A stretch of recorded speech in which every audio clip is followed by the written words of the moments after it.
Le musée compte le plus grand nombre d'objets relatifs à la route maritime de la soie, à savoir 5000. Ils proviennent essentiellement d'un cimetière de Repou dans le sud-ouest de la Chine, l'un des complexes funéraires les mieux préservés de la période des Han. Il contient de nombreuses tombes élaborées avec des matériaux exotiques, de luxe, qui témoignent que Repou avait le statut de port de la route maritime de la soie. Cette poterie perse d'un verre laqué raconte une histoire de la route maritime de la soie qui remonte à 2000 ans.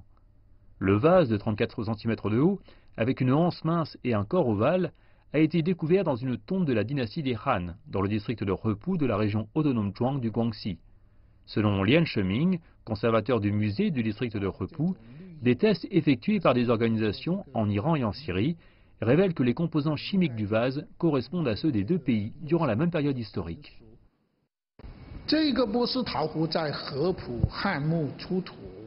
Nous pensons que c'est par la route maritime de la soie que ce vase est arrivé de l'ancienne Perse à Repou. Les matériaux découverts dans les tombes de Repou témoignent de l'étendue et de la répartition géographique des contacts, notamment des perles indiennes semi-précieuses et des céramiques de l'Empire parthe. Ce réseau commercial éloigné a eu un impact majeur sur le sud de la Chine et les régions qui lui étaient connectées. Tout en préservant les reliques culturelles, le gouvernement local fait passer son héritage culturel à un autre niveau.